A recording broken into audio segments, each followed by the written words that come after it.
Graça e paz, amados, amadas, cada um de vocês que estão nas suas casas, alguns talvez no ambiente de trabalho. Eu quero agradecer a Deus por esses canais que a gente tem de poder chegar até você, de poder trazer a você essa palavra. Nós estamos declarando através dessas canções que não importa o que aconteça, Deus é Senhor da minha vida, da sua vida, Deus é Senhor da nossa nação. Esse é um tempo de você refletir sobre a sua fé, sobre o seu relacionamento com Deus, de você entender seu lugar em Cristo Jesus, sua posição em Cristo Jesus. Porque aquele que anda com Deus não se atemoriza de más notícias. Aquele que anda em Deus tem firme sua identidade. Aquele que anda em Deus tem um coração seguro. Aquele que anda em Deus, mesmo que no meio da tribulação, consegue descansar. Aquele que confia em Deus, ainda que a figueira não floresça, ainda que não haja fruto lá na videira, ainda que não haja gado no pasto, se alegra no Senhor. E é isso que eu queria, essa noite, compartilhar com você, dando sequência à nossa live de sexta-feira, onde falamos sobre saúde emocional. Eu quero retornar à passagem de Filipenses, porque na sexta-feira era um bate-papo, era uma oportunidade. Mas hoje eu queria compartilhar a passagem de Filipenses, capítulo 1, do verso 18 até o verso 21, onde nós vamos observar Paulo falando ao nosso coração acerca da nossa saúde emocional.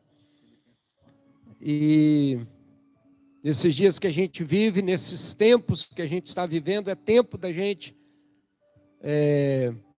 procurar ajuda. Se você está doente fisicamente, você procura um médico. Se você está doente, das suas emoções, você procura às vezes um psicólogo. E se você está doente espiritualmente, você tem que procurar o médico dos médicos, que é o Senhor. E hoje eu queria compartilhar um pouquinho sobre essa questão da saúde emocional, que está completa e totalmente ligada à saúde espiritual. Você só é saudável emocionalmente se você for saudável também espiritualmente. Como desassociar, não tem como desconectar essas duas coisas. Então, aí onde você está, abre sua Bíblia em Filipenses capítulo 1, do verso 18 ao verso 21. Passagem de Filipenses, Paulo diz assim: mas que importa? O importante é que de qualquer forma, seja por motivos falsos ou verdadeiros, Cristo está sendo pregado, e por isso me alegro, de fato continuarei a alegrar-me, porque estou certo de que isto mesmo, pela vossa súplica e pela provisão do Espírito de Jesus Cristo, me redundará em libertação, segundo a minha ardente expectativa e esperança de que em nada serei envergonhado. Antes, com toda a ousadia, como sempre, também agora, será Cristo engrandecido no meu corpo, quer pela vida, quer pela morte, porque para mim o viver é Cristo e o morrer é lucro. Sexta-feira falávamos sobre essa questão da saúde emocional. No meio dessa pandemia que estamos vivendo nesse tempo, é muito fácil a gente perder o controle das nossas emoções. É muito fácil a gente deixar com que as circunstâncias e a situação tire de nós a nossa alegria, o nosso prazer de viver, a nossa alegria em Cristo Jesus.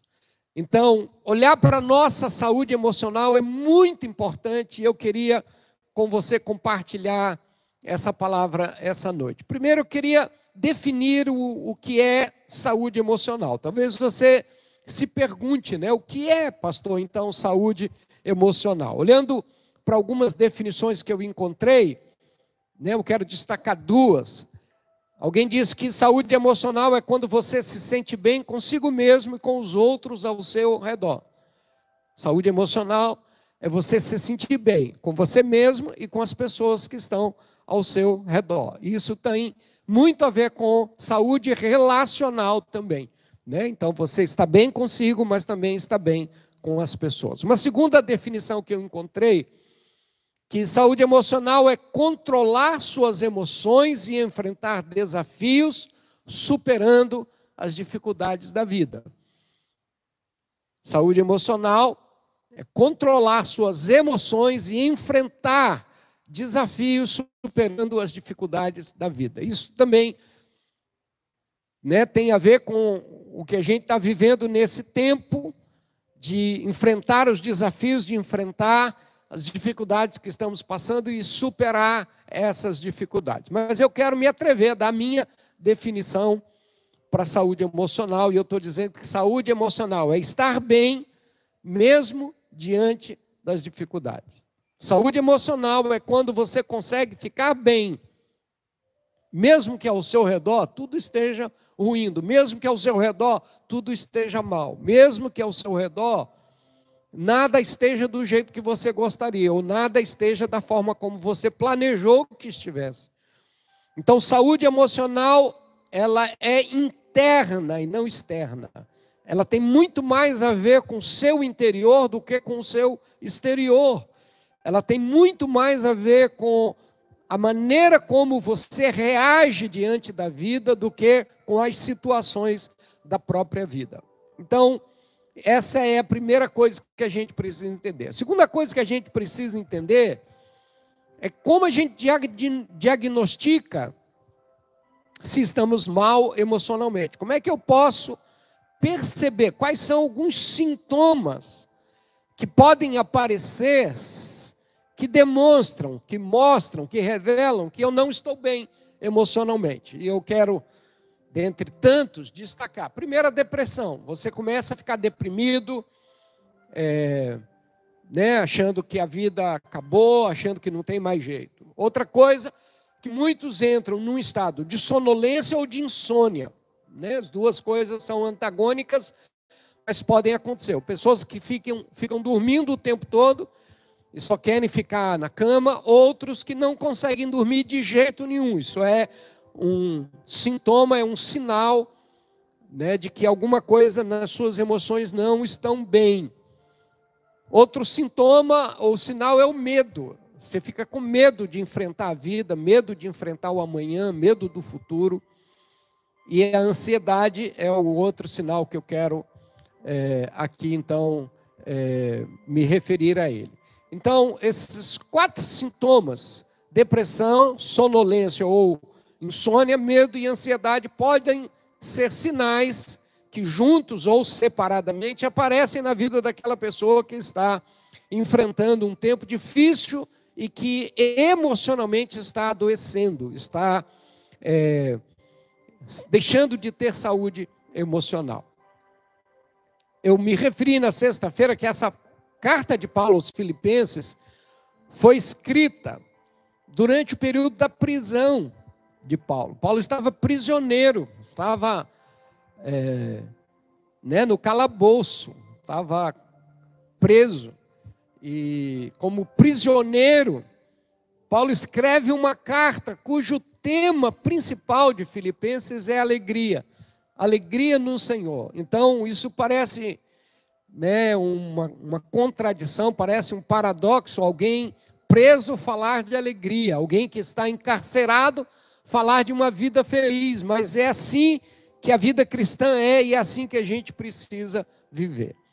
Então, o que a gente faz? Como é que a gente reage diante das situações difíceis, complicadas da vida, para a gente ter saúde emocional? Eu quero destacar um pensamento de John Maxwell, é um autor que eu gosto muito. Ele tem um livro chamado Você Faz a Diferença, e nesse livro ele diz o seguinte: para mudar sua vida, você deve optar por assumir a responsabilidade por sua atitude. Vou repetir. Para você mudar a sua vida, você tem que assumir a responsabilidade por suas atitudes. O que ele quer dizer? Ele quer dizer que o que vai mudar a sua vida é a sua atitude. É a forma como você age no meio das circunstâncias. E é por isso que eu quero agora abordar com você o que você pode fazer para proteger a sua saúde emocional. O que você pode fazer para que você tenha saúde emocional no meio da crise que todos nós estamos vivendo. Eu quero te dar 7 dicas. Então, um pouquinho longo, mas eu queria que você prestasse atenção. Se você tiver papel e caneta, eu queria que você anotasse essas 7 dicas que a gente encontra aqui nessa passagem. Como é que eu posso ter saúde emocional? Como é que eu posso, no meio das crises da vida, no meio das dificuldades da vida, eu posso ainda assim me manter bem, me manter seguro, me manter feliz, me manter alegre. Primeira coisa, primeira dica para você: cultive a alegria no meio da luta. Novamente vou repetir: cultive a alegria no meio da luta. Paulo fala isso no verso 18, falando que não importava a situação que ele estava vivendo, e ele era prisioneiro, como eu falei. Ele disse: uma coisa eu sei, Cristo está sendo pregado, e por causa disso eu me alegro e continuarei a alegrar-me. Paulo encontra motivo de alegrar-se a despeito das circunstâncias. Paulo encontra condições de manter a sua alegria, independente das circunstâncias externas que ele estava vivendo. Você precisa entender que a sua alegria não depende, não está condicionada às circunstâncias que você está vivendo. Não é o mundo externo, não é, as circunstâncias que você vive que vai fazer você alegre. A sua alegria pode fazer você reagir de uma maneira diferente diante das circunstâncias que você vive. Então, você precisa cultivar a alegria, procurar a alegria, desejar a alegria em todo o seu coração.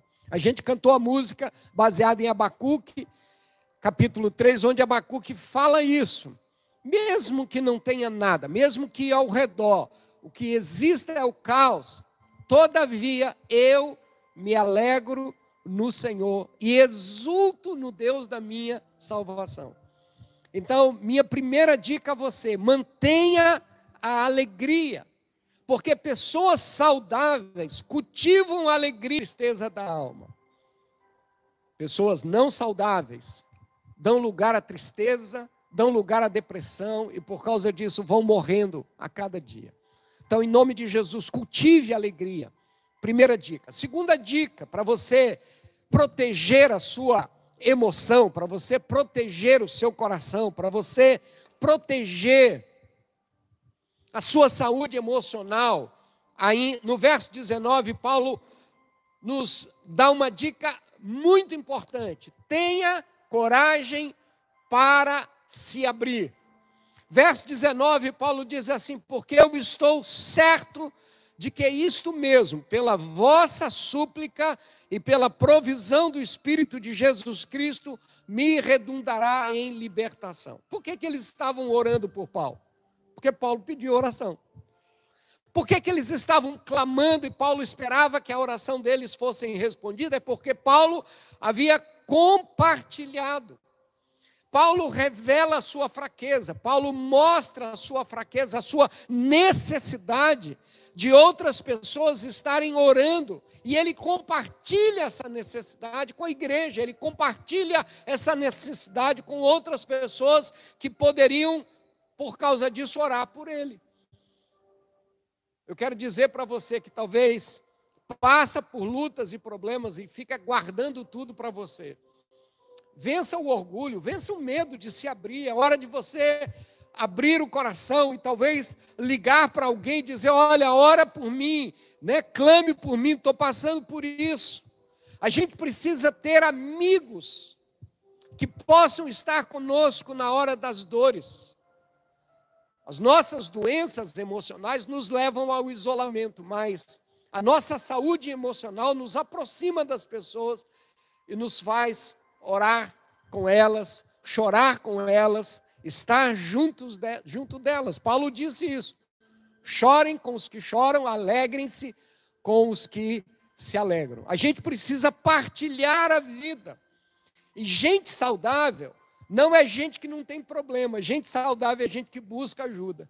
Gente saudável é pessoa que não tem medo de ser transparente, de falar abertamente dos medos, das fraquezas, e por causa disso receber ajuda daqueles que estão ao seu redor. Então, a minha segunda dica é essa: tenha coragem para se abrir, fale para alguém, compartilhe com alguém, peça oração, ligue para o seu líder de pequeno grupo, ligue para um dos pastores, para um dos presbíteros, com alguma liderança da igreja, e compartilhe a sua necessidade, o seu desafio, o seu problema. Abra seu coração, seja transparente, e você vai receber ajuda. Pior coisa que você pode fazer é se isolar e guardar para você a sua necessidade. Terceira dica para você manter a saúde emocional é manter viva a esperança.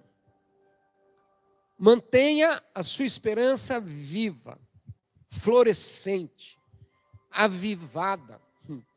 Paulo diz no verso 20, segundo a minha ardente expectativa e esperança, de que em nada serei envergonhado. O que Paulo está mostrando para nós é que a gente precisa manter viva a nossa expectativa e esperança. Tem uma frase do Rick Warren, ele escreveu aquele livro, Uma Vida com Propósito, e nesse livro ele faz uma afirmação, e eu quero deixar essa afirmação com você. Ele diz assim: o pior não é morrer, o pior não é a morte, o pior que pode acontecer é uma vida sem propósito. Tem muita gente que está respirando, mas já está morto, porque não tem nenhuma expectativa e esperança mais. Paulo está dizendo: mantenha sua esperança viva, mantenha suas expectativas. Gente saudável foca nos sonhos.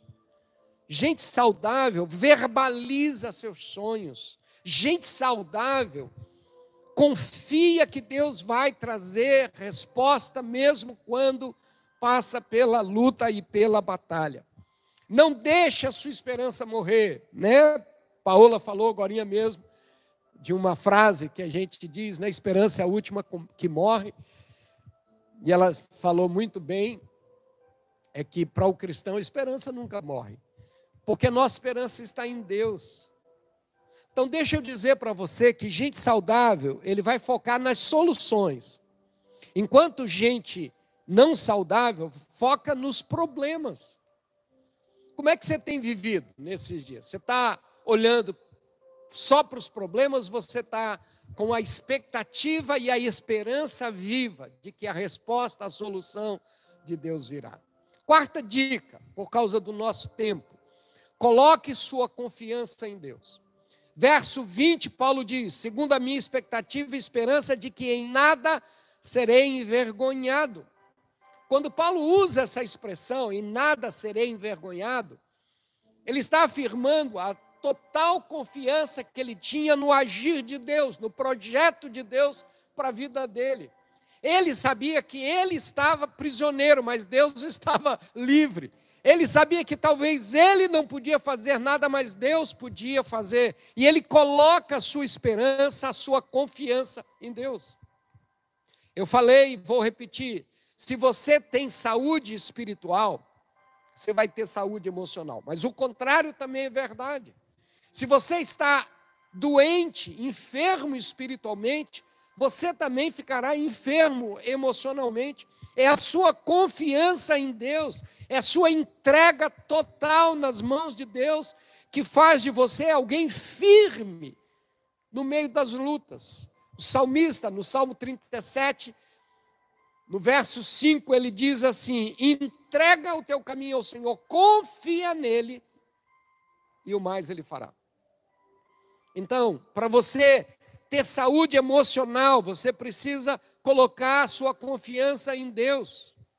Gente saudável confia em Deus. Gente não saudável confia em si mesmo, confia nas circunstâncias. Então, põe a sua esperança naquele que não vai falhar com você, naquele que não vai te deixar, naquele que não vai abrir mão de você no meio dessa luta. Deus é contigo. Quinta dica, são 7, então aguenta aí. Quinta dica: siga em frente com determinação.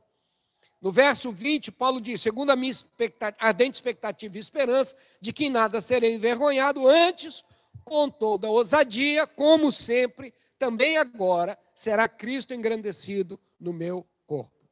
Paulo está dizendo que, apesar da luta, apesar das circunstâncias, apesar da situação, ele ia seguir em frente. Ele não ia perder a ousadia.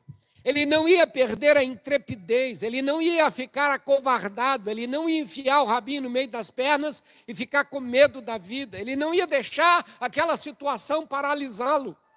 Eu quero dizer para você, amado, amada, em Cristo Jesus, siga em frente com determinação, não pare, não deixe nenhuma circunstância que você está vivendo paralisar você, deixar você aí se sentindo perdido, solitário, sozinho, derrotado. Paulo disse assim: esquecendo das coisas que para trás ficam, avançando para as que diante de mim estão, eu corro para o alvo. É isso que a gente tem que fazer.